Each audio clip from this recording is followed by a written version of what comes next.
Caseus. Knightfall. Chapter 6. Blades of blue and green whizzed and clashed at dangerous speeds as Caseus struggled to defend against Corbin. It was just as he feared. Corbin was tapping into his darker emotions.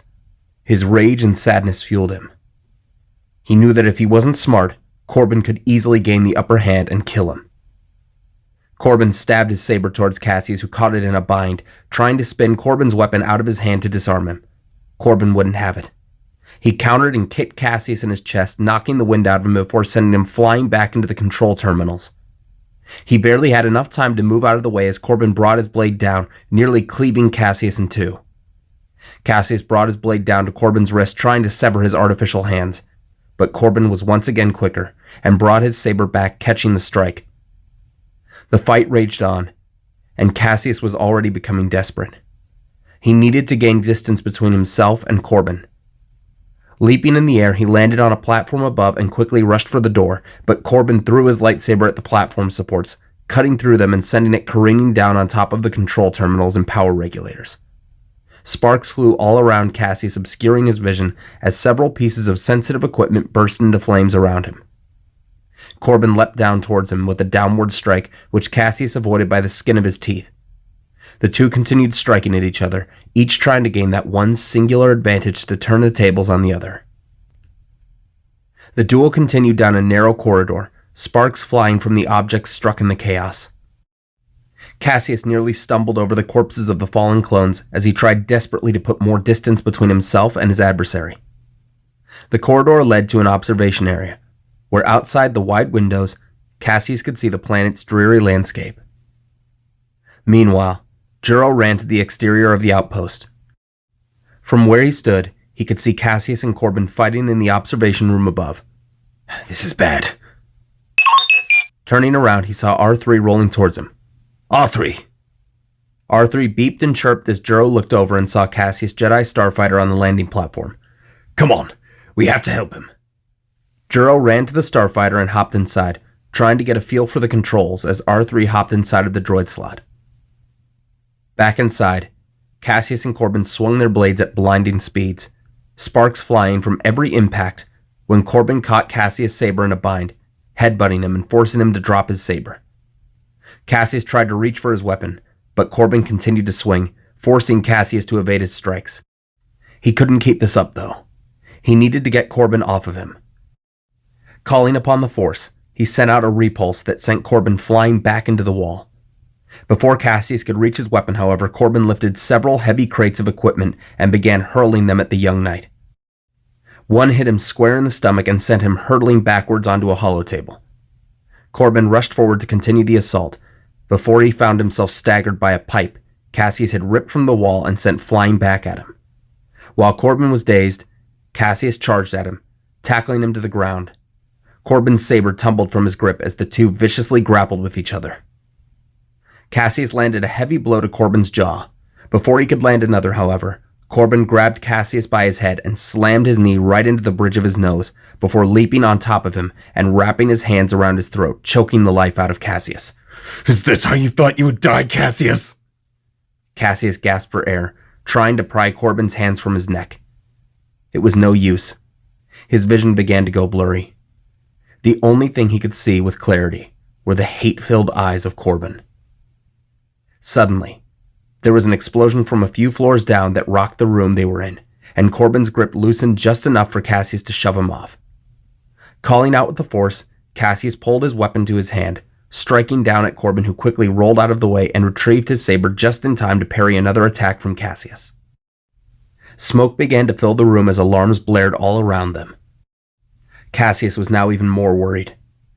The fires that started downstairs where their fight began must have caused the power generators to explode.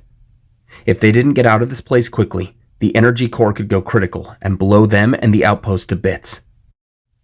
As Corbin's blade collided with that of Caseus, the two pressed as hard as they could, trying to overwhelm the other. Corbin! Please! If we don't stop fighting, this place could blow! And that's how it's going to be! Corbin's strength began to overwhelm Caseus as his arms began to quiver. He pushed back with all his might, but it wasn't enough. Corbin was forcing Cassius' own blade towards his face. Suddenly, another explosion distracted Cassius. This time not from the fire, but the lasers of his own starfighter blasting a hole into the exterior of the room. In the confusion, Cassius pushed Corbin back with the force, sending him tumbling through a glass panel. The cockpit of his starfighter opened. Juro called out, "Commander, jump!" Cassius ran and leapt towards the starfighter, attempting to land on the hull. As his feet nearly reached the metal of the ship, however, Corbin leapt up and tackled Cassius midair, sending them both out the window and plummeting painfully onto the metal catwalk below. As Juro attempted to turn the starfighter around, another explosion sent fire and flames out of the window of the observation room. The blast caused the starfighter to lose control as it careened downwards towards the rocky surface beneath the outpost. Juro pulled up on the controls, barely keeping the ship from nosediving as it skidded forward and crashed roughly into the surface. By some miracle, Juro and R3 were safe, but the starfighter was in no condition to fly. Juro leapt out of the cockpit with R3 following behind. "R3, we need to hurry. This place could blow at any moment. We have to get up to the southern flight deck. There's a transport there we can use to get out of here." Up above, Cassius and Corbin groaned in pain as they stood. The catwalk they stood on was the only thing between them and a steep fall into the steaming river of acid below. Cassius ignited his lightsaber. His body ached. Corbin stood as well, saber in hand. Cassius stared into the eyes of the one he had once called his friend. He knew that nothing he could say in this moment could stop him. "I'm sorry, Corbin. It didn't have to be like this, Cassius." No, it didn't. The two rushed at each other, clashing blades in a vicious back and forth. Cassius swung wildly, his exhaustion making him sloppy. The fumes from the acid below burned his lungs as he breathed. Corbin continued smashing through Cassius' defenses. With one more mighty swing, Corbin brought his blade down onto the saber of Cassius. The impact brought him to his knees. He had nothing left, coughing and gasping for air. He didn't even have the strength to bring his weapon up to defend himself. Corbin looked down at his defeated foe, his blade raised high. "Wait." Corbin hesitated briefly as Cassius looked up at him, his eyes filled with sorrow. "If you're going to kill me, look me in the eyes when you do it. I want you to see what you're about to do." Corbin glared and looked into Cassius' eyes as he prepared to bring his blade down. Suddenly, he stopped, reaching to his head. Cassius did too. Something was wrong. A cold rush went down his spine. Dread filled his heart. Corbin dropped to one knee, clutching at his chest. You feel that? What's going on?" Cassius could feel in his heart that something terrible had happened. What it was, he didn't know. All he knew was that the very nature of the Force seemed to turn. He felt cold, scared. "Cassius, what's going on? I don't..." Suddenly, another explosion rang out from the outpost. The energy core had gone critical, as the entire station began to collapse.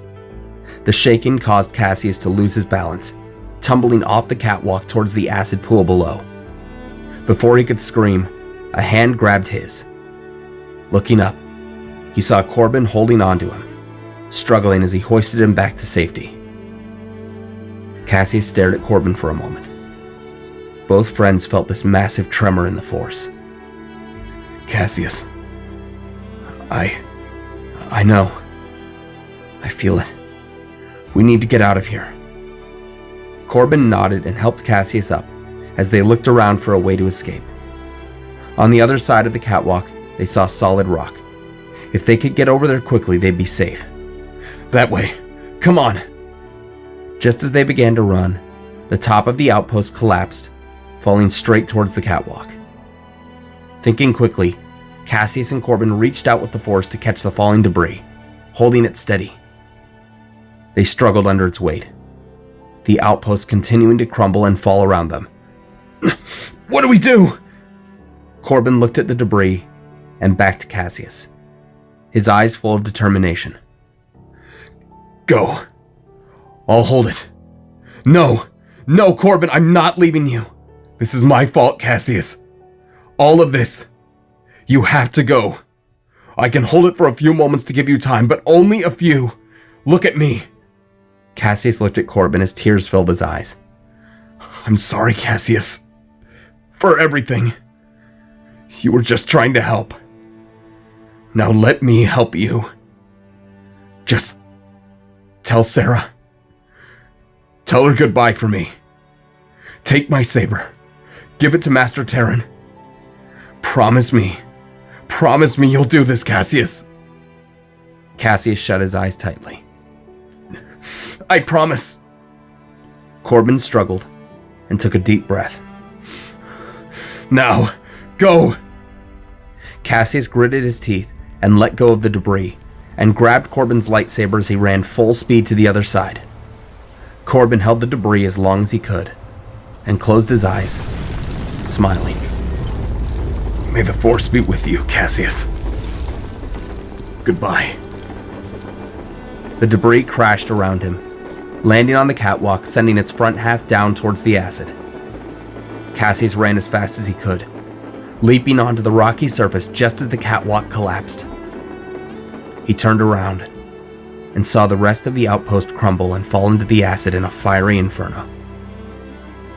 He fell to his knees, staring at the calamity.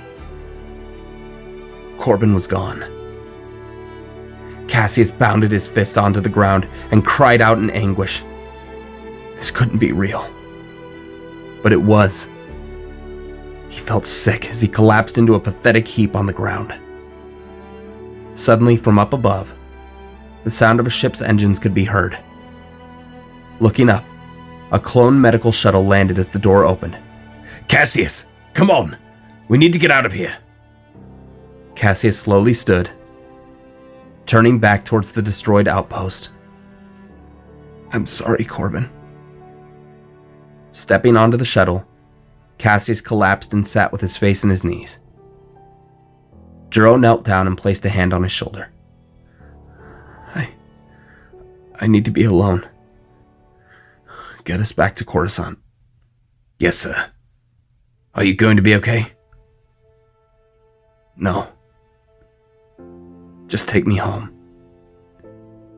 Juro nodded and went to the front of the ship, leaving Caseus alone with his thoughts. How was he going to tell Sarah? What would happen now? Corbin. He gave his life to save him, and that was a debt he'd never be able to repay. What's worse, he'd never see his friend again. The ship entered hyperspace en route back to Coruscant. R3 rolled over to his master. Caseus couldn't even speak, simply placing a hand on R3's head. No amount of comfort from his friends would make any of this okay. He would never forgive himself. Corbin was dead because of him. He could have thought of another way. He should have thought of another way. But it was too late for that. Suddenly, that same feeling of dread entered his mind again. What was this awful feeling? What could it possibly be?